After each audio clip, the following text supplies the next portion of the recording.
Hi, Room 104. Today we're going to start reading about Anansi the spider. Our first story we're going to read is called Anansi and the Moss-Covered Rock. It's retold by Eric A. Kimmel and illustrated by Janet Stevens. Now, while we're reading these stories about Anansi the spider, I want us to think about what is Anansi like? Like, what are his character traits?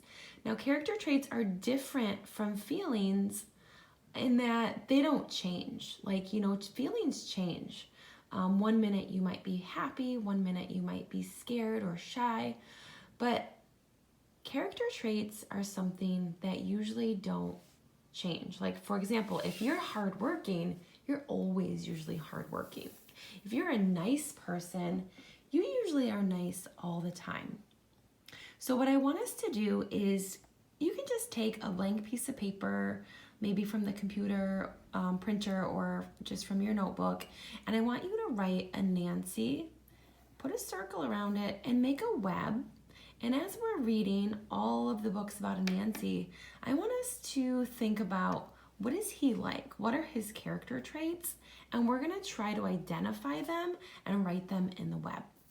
So let's take a look at our first story.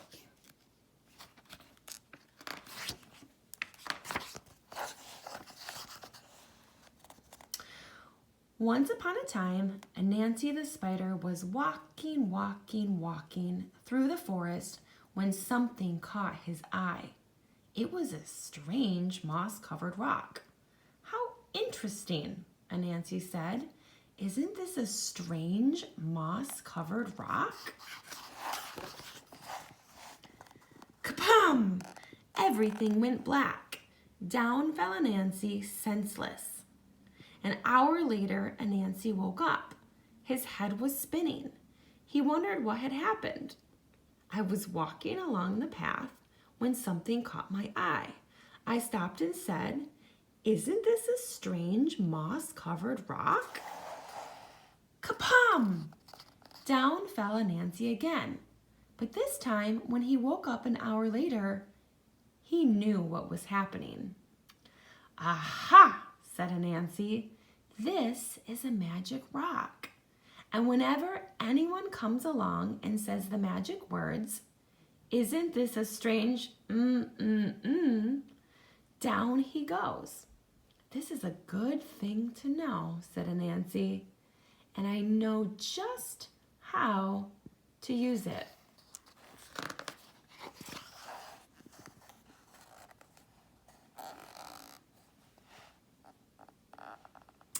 So Anansi went walking through the forest until he came to Lion's house.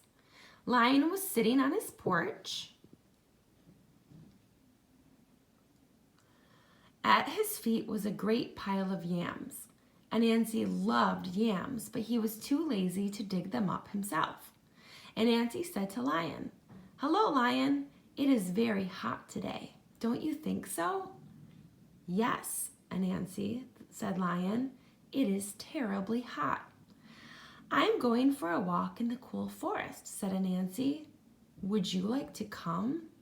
"I certainly would," said Lion. So Lion and Anansi went walking through the forest. After a while, Anansi led Lion to a certain place. "Lion, do you see what I see?" "Oh, yes, Anansi," said Lion. "Isn't this a strange moss-covered rock?" Kapam! Down fell Lion. Anansi ran back to Lion's house and made off with Lion's yams.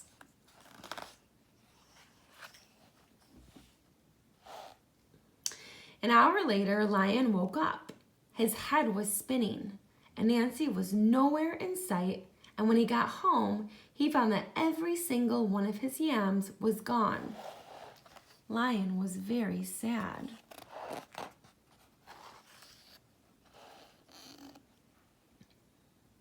But Anansi was very happy. He couldn't wait to play his trick again. Once more, Anansi went walking through the forest This time he stopped at Elephant's house. Elephant was sitting on his porch. At Elephant's feet was a great pile of bananas. Anansi loved bananas, but he was too lazy to pick them himself. So he said to Elephant, "Hello, Elephant. Isn't it hot today?" "It is," Elephant agreed. "I'm going to go for a walk in the cool forest," Anansi said. "Would you like to come?" "That sounds nice," said Elephant. "Thank you for inviting me, Anansi."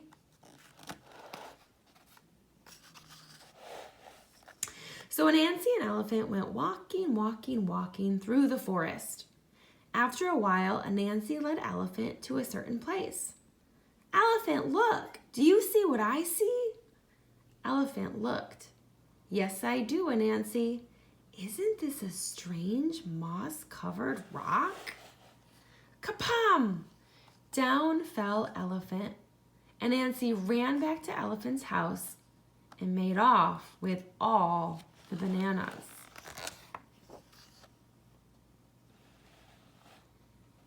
An hour later, Elephant woke up. His head was spinning. Anansi was nowhere in sight. And when he got home, he found that every single one of his bananas was gone. Elephant was very sad. But Anansi was very happy. He couldn't wait to play his trick again.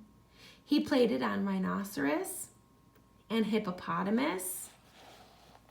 He played it on giraffe and zebra. He played it on every single animal in the forest.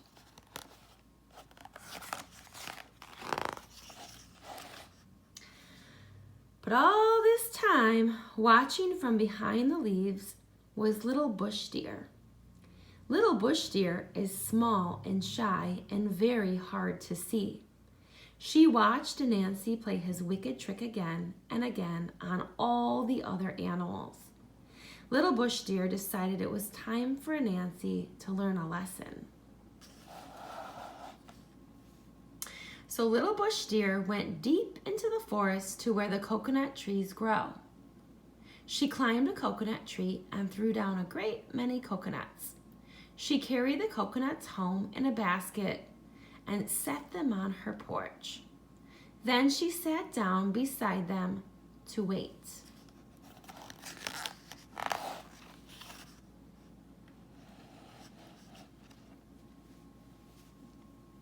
In a little while, along came Anansi. Anansi's eyes lit up when he saw little bush deer's coconuts. Anansi loved coconuts. He loved to eat the tender white coconut meat and drink the sweet coconut milk inside. But he was much too lazy to gather coconuts himself. Instead, he said, "Hello, little bush deer. It is so hot today." Little bush deer smiled. "It is very hot, Anansi. I'm going for a walk in the cool forest. Would you like to come?" "Yes, I would," said little bush deer.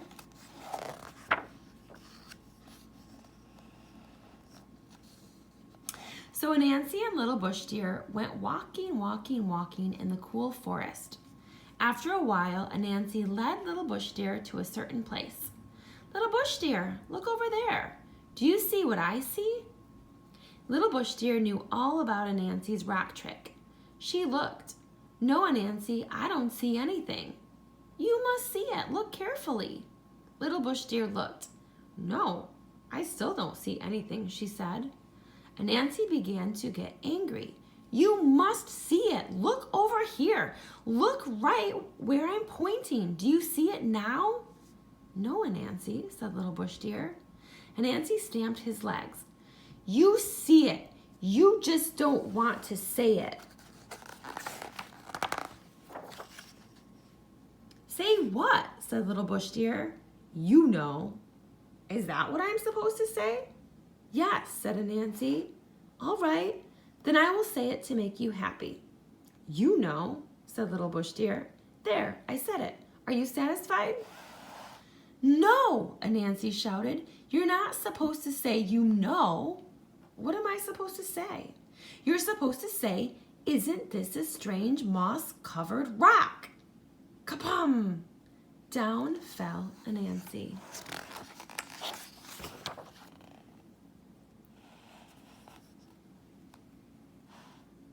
Little Bush Deer ran and got all of the other animals. Together they went to Anansi's house and took back all the good things he had stolen from them.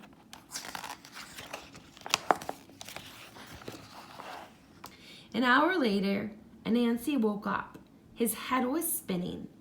Little Bush Deer was nowhere in sight, and when he got home, he found his house as empty as it was before.